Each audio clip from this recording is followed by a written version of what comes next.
नमस्कार, आप देख रहे हैं जौहर झारखंड। आपके साथ मैं हूं शिप्रा झा और बुलेटिन की शुरुआत इस वक्त की बड़ी खबर के साथ करेंगे। सूत्रों के हवाले से आपको इस वक्त की बड़ी खबर बता दें, दिल्ली में अब से थोड़ी देर में बैठक, चंपाई सोरेन की अहम बैठक होने वाली है। बताया जा रहा है कि बीजेपी नेताओं के साथ चंपाई सोरेन की बैठक होगी। बीजेपी में जाने या फिर गठबंधन पर चर्चा हो सकती है। नई पार्टी बनाने पर भी बीजेपी चंपाई सोरेन का साथ दे सकती है। कोल्हान की सीटों पर भी रणनीति बनाई जा सकती है। चुनिंदा सीटों पर चंपाई सोरेन की नजर है। आपको बता दें, चंपाई सोरेन के खास लोग भी दिल्ली पहुंचे हुए हैं। तो अब से थोड़ी ही देर के बाद ये खुलासा जरूर हो सकता है। जो सस्पेंस झारखंड की राजनीति में बरकरार है कि चंपाई सोरेन का अगला कदम क्या होगा। तो आपको बता दें कि बैठक, और इस बैठक में बताया जा रहा है कई अहम मुद्दों पर चर्चा होगी। बीजेपी नेताओं के साथ ये बैठक होने वाली है और बीजेपी में जाना है या फिर गठबंधन करना है, इस पर चर्चा होगी।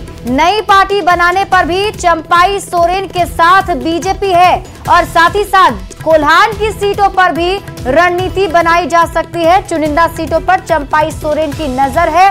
आपको बता दें कि पहले ही चंपाई सोरेन ने साफ किया है कि वो सक्रिय राजनीति में रहेंगे और आगे हो सकता है वो अपनी नई पार्टी बना सकते हैं।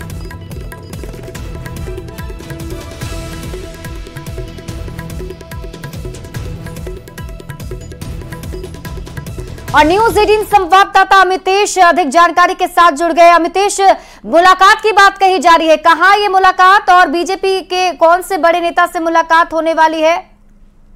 देखिए, चंपाई सोरेन दिल्ली में आज सुबह से ही, और बीजेपी के चुनाव प्रभारी जो हैं हेमंत बिस्व शर्मा, असम के मुख्यमंत्री, वो भी दिल्ली पहुंच चुके हैं आज दिन में। लेकिन आज रात में मुलाकात होने की संभावना जताई जा रही है। केंद्रीय गृह मंत्री अमित शाह भी दिल्ली में मौजूद हैं और इस बात की पूरी संभावना है, जो सूत्र बता रहे हैं उसके मुताबिक ये मुलाकात हो सकती है आज रात। तो निश्चित रूप से जिस तरह से जेएमएम से अलग होने का एक तरह से अलग रास्ता अख्तियार कर लिया है चंपाई सोरेन ने, और बिल्कुल साफ लग रहा है कि वो बीजेपी के साथ जाएंगे। और इसका इशारा आज सुदेश महतो ने भी दिया। सुदेश महतो की जब मुलाकात अमित शाह से हुई, गृह मंत्री अमित शाह से, उसके बाद उन्होंने कहा कि चंपाई सोरेन साथ आते हैं तो इसका हम स्वागत करते हैं। और उन्होंने कहा कि इस मुद्दे पर भी चर्चा हुई, तमाम राजनीतिक मुद्दे पर चर्चा हुई है, यानी चंपाई सोरेन को लेकर भी चर्चा हुई है गृह मंत्री अमित शाह से। इसका इशारा किया है सुदेश महतो ने भी। तो निश्चित रूप से बीजेपी और बीजेपी का जो आलाकमान है तमाम मुद्दों को देख लेना चाहता है। सबसे रायशुमारी भी ली जा रही है, जो सहयोगी दल है उनसे भी विचार विमर्श किया जा रहा है। लेकिन एक बात बिल्कुल तय है कि चंपाई सोरेन अब बीजेपी के साथ ही आएंगे, अगला विधानसभा चुनाव साथ मिलकर लड़ेंगे। लेकिन क्या बीजेपी में सीधे शामिल होंगे या फिर अलग पार्टी बना करके अलायंस करेंगे, इसको लेकर के अभी पर्दा उठना बाकी है। इसको लेकर के जो चर्चा होगी दिल्ली में बीजेपी के आला नेताओं से, अमित शाह से, उसमें सब कुछ क्लियर हो जाएगा। ठीक है अमितेश, आप इस खबर पर नजर बनाए रखिए। बहुत बहुत शुक्रिया तमाम जानकारी के लिए। बढ़ते आगे, झारखंड के सबसे बड़े सियासी सस्पेंस से पर्दा जल्द उठने वाला है। झारखंड के पूर्व मुख्यमंत्री और शिबू सोरेन के भरोसेमंद साथी रहे चंपाई सोरेन हफ्ते भर में दूसरी बार दिल्ली दौरे पर है। करीब 25 से 30 समर्थक नेताओं के साथ चंपाई सोरेन होटल ताज पैलेस में ठहरे हुए हैं और सूत्रों के हवाले से खबर मिल रही है कि उनकी बीजेपी नेताओं के साथ अहम बैठक आज रात ही हो सकती है। लेकिन दिल्ली पहुंचने पर चंपाई सोरेन ने बीजेपी नेताओं से मुलाकात की अटकलों को खारिज किया था और कहा था कि जल्द ही सारे सवालों के जवाब मिलेंगे। दिल्ली जाने से पहले पूर्व सीएम चंपाई सोरेन ने कोल्हान का दौरा भी किया। इस दौरान उन्होंने सभी 14 विधानसभा क्षेत्रों का दौरा कर समर्थकों का मन भी टटोला और अब वे फिर से दिल्ली में हैं। सर, क्या मुलाकात होनी है? पार्टी के वरिष्ठ नेताओं से, बीजेपी के वरिष्ठ नेताओं से मुलाकात होगी आपकी, कब तक सब कुछ फाइनल हो जाएगा? देखिए, अभी तो हम आए हैं, है ना, इससे अपना कुछ काम भी है, बाद में बताएंगे। बीजेपी नेताओं से आपकी मुलाकात होगी? नहीं, ऐसे कोई बात नहीं है, बाद में बताएंगे। ये खबर चल रही है कि आप बीजेपी के नेताओं से मुलाकात करेंगे। सर, बीजेपी में शामिल होंगे या अलग पार्टी बना करके सामने आएंगे, अलायंस करेंगे बीजेपी के साथ? आपने दोनों ऑप्शन खुले रखे हैं। ठीक है, अभी तक कोई ऐसा हम निर्णय नहीं लिया है ना। सर, निर्णय कब तक लेंगे आप? हमारा टाइम है। कब तक दिल्ली में है सर आप? हाँ, 1-2 दिन है। तो झारखंड की सियासत में चंपाई सोरेन की बगावत ने बवंडर मचाकर रख दिया है। 5 दशक तक जेएमएम की सियासत में सक्रिय रहे चंपाई सोरेन के ताजा रुख से बीजेपी खुश है तो जेएमएम में खलबली मची हुई है।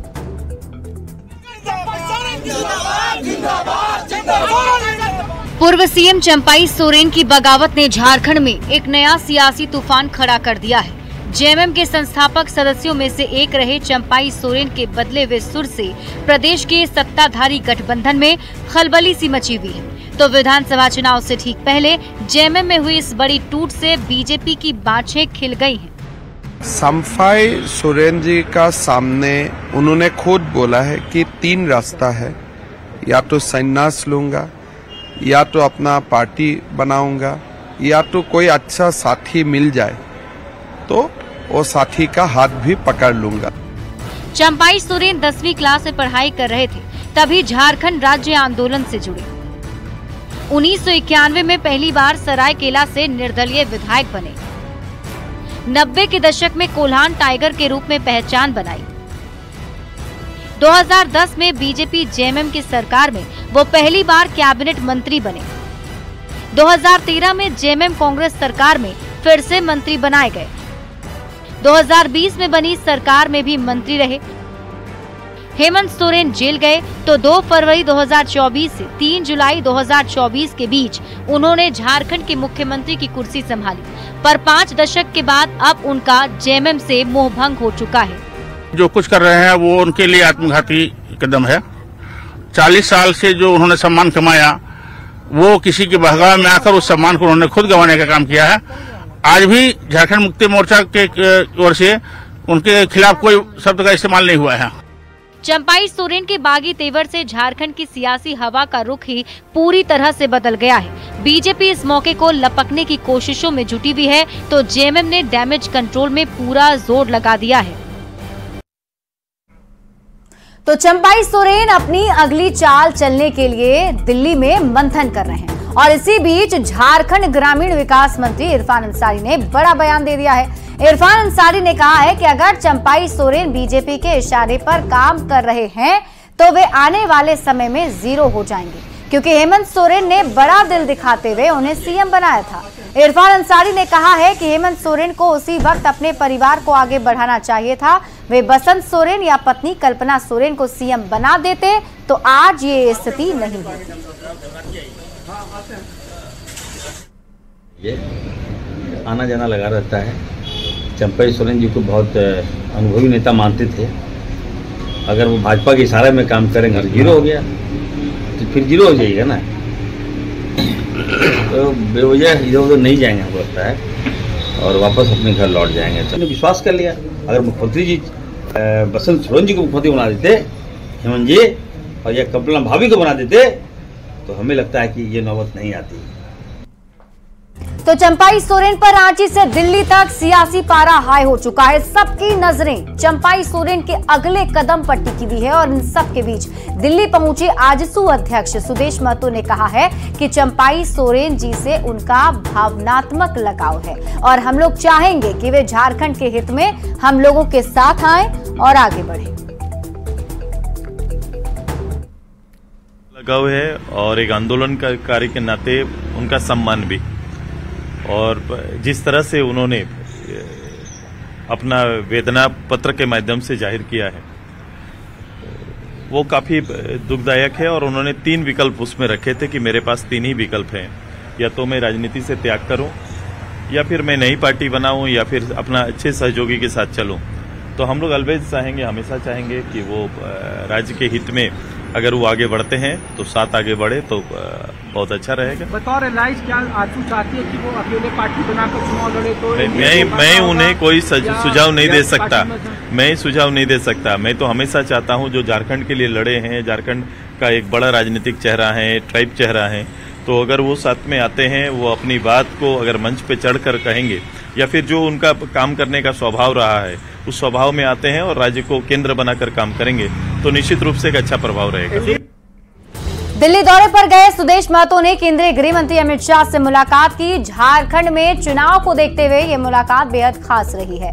अमित शाह से मिलने के बाद सुदेश महतो ने कहा कि हम लोग साथ मिलकर विधानसभा चुनाव लड़ेंगे। हालांकि आजसू कितनी सीटों पर दावेदारी करेगी या कितने सीटों पर चुनाव लड़ेगी, इस पर सुदेश महतो ने कुछ भी कहने से मना कर दिया। निश्चित रूप से मिलकर चुनाव लड़ रहे हैं, उस को लेकर लगातार हम लोग मिल रहे हैं, चर्चाएं हो रही है, कार्यक्रम तय हो रहे हैं। कितनी सीटों पर आप लोग चुनाव में ये लगभग कई लेवल का एक बैठक हमारा हो चुका है और इस बार ये मायने बिल्कुल भी बहुत ज्यादा नहीं रखता है। हम लोग मिलकर लड़ रहे हैं तो पूरे 81 सीट हमारे दायित्व में रहेगा और हम लोग इस दायित्व को पूरा करेंगे। डबल डिजिट होगा आप लोगों की? मैं कह रहा हूँ ना, सभी विषयों पर, और ये सीट शेयरिंग अब आजसू और भाजपा करके नहीं होगा बल्कि मिल के हम लोग लड़ेंगे। यही बातें चल रही है। पिछले जो आप लोगों के पास था वो सारे सीटें लड़ेंगे। मैं फिर उसमें कुरेदने की आवश्यकता नहीं है। मैं कह रहा हूँ कि एक जिस तरह पहले हम लोग चुनाव लड़े थे उसी तरह एकजुट होकर इस बार चुनाव लड़ेंगे। झारखंड में बांग्लादेशी घुसपैठ के सवाल पर एक बार फिर से सियासत गर्मा गई है। बीजेपी ने सत्ताधारी गठबंधन पर आरोप लगाया है तो जेएमएम ने भी जोरदार पलटवार किया है।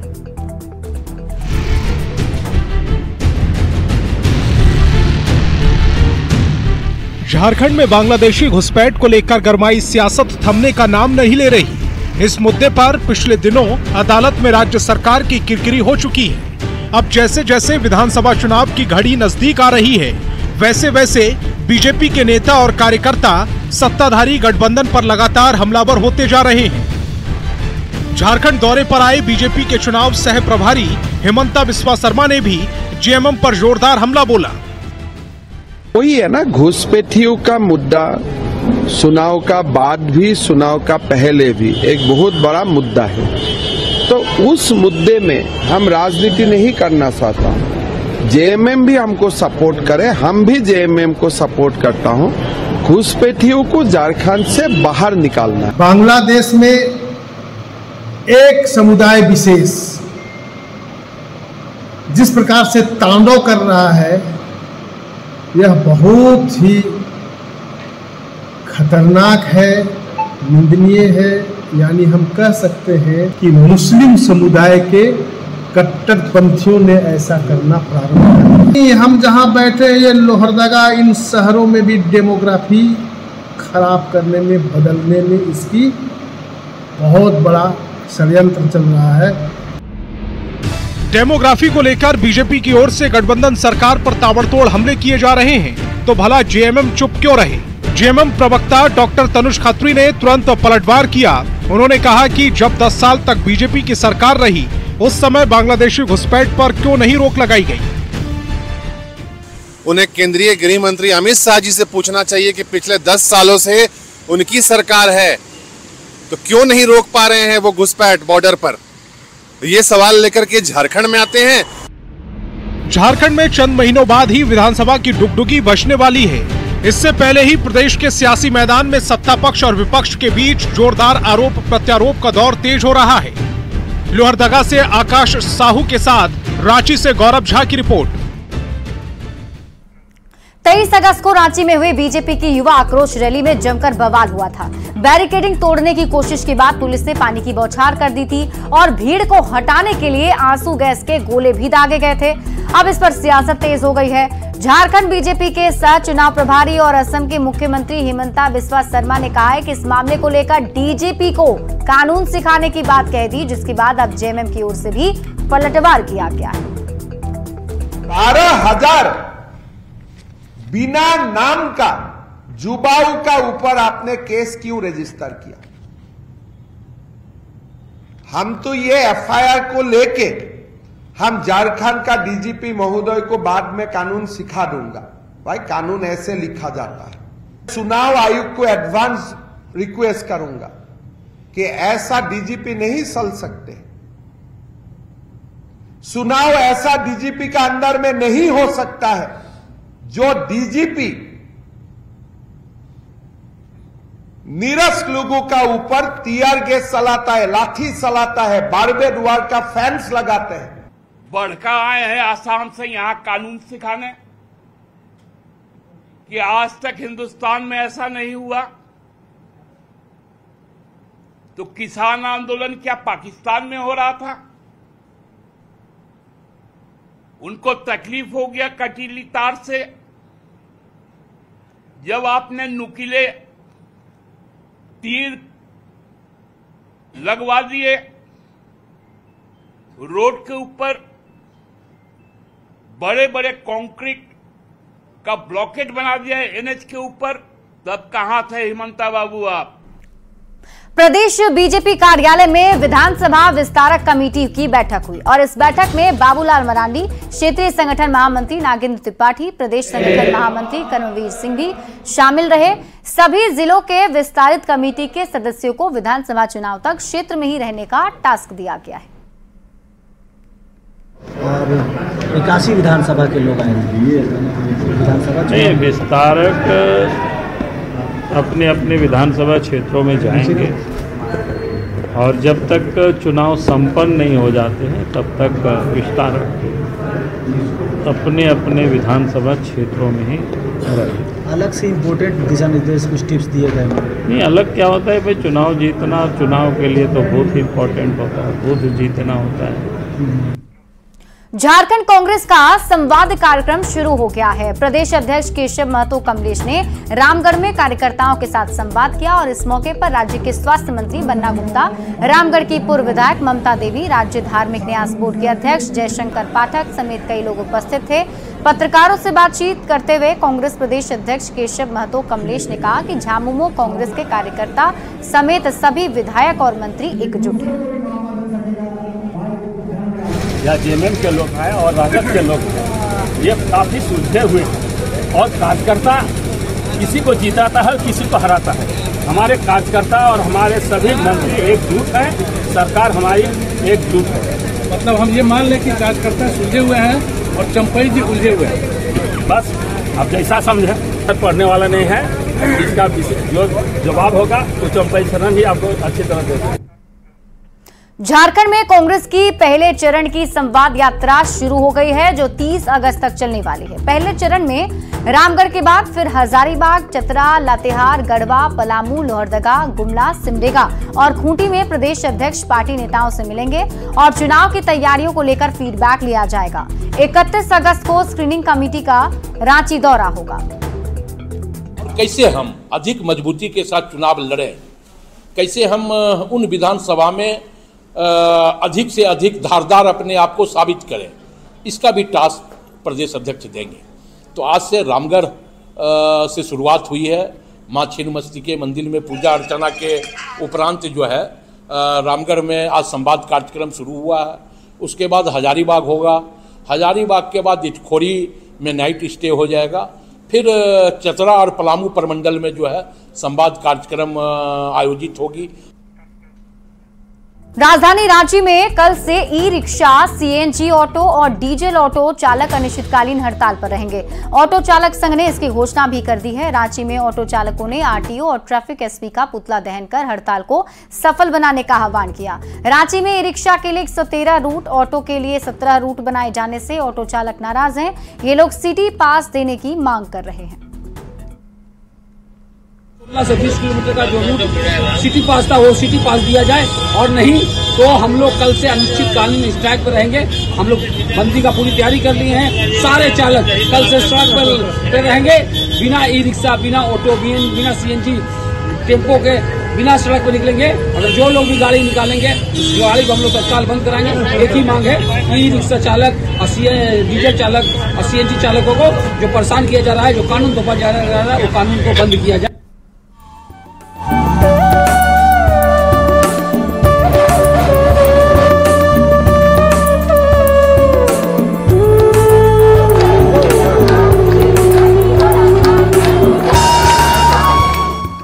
और आज पूरे देश भर में श्री कृष्ण जन्माष्टमी धूमधाम के साथ मनाई जा रही है। रांची के इस्कॉन मंदिर की बात करें तो यहाँ भी सुबह से श्रद्धालुओं का तांता लगा हुआ है। बड़ी संख्या में श्रद्धालु श्री कृष्ण मंदिर पहुंच रहे हैं और पूजा अर्चना कर रहे हैं। इस्कॉन के जनरल मैनेजर ने कहा कि आज शाम इस्कॉन की ओर से कार्यक्रम का आयोजन किया गया, जिसमें कई सांसद, विधायक और मंत्री भी शामिल होंगे।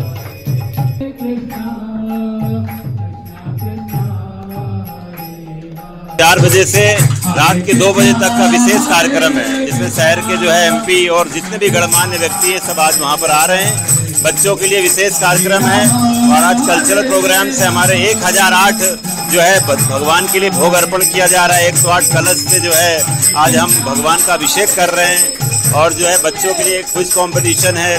बच्चों को जो है सांस्कृतिक कार्यक्रम के माध्यम से हम कृष्ण भक्ति सिखाने का प्रयास कर रहे हैं। बताया जा रहा है कि विश्व प्रसिद्ध श्रावणी मेला और देखिए इधर रांची में भी जन्माष्टमी की धूम देखी जा रही है। कार्यक्रम में बड़ी संख्या में बीजेपी नेता और जनप्रतिनिधि पहुंचे हुए हैं। ये तस्वीर हम आपको रांची की दिखा रहे हैं। यहाँ भी जन्माष्टमी के मौके पर जो श्रद्धालु हैं वो श्री कृष्ण की पूजा अर्चना करते नजर आ रहे हैं और बीजेपी सांसद को आप देख रहे हैं जो फूलों की बारिश करते हुए नजर आ रहे हैं सभी श्रद्धालुओं के ऊपर। और जगह जगह पर कई जगह पर कार्यक्रम का आयोजन किया गया है। देखो कारगिल विजय के भोला भंडारी बन कर के बिजनारी गोकुल में आ गए, गोकुल में आ गए। और फिलहाल इस बुलेटिन में अभी के लिए बस इतना ही। आप देखते रहिए न्यूज़ 18 बिहार झारखंड।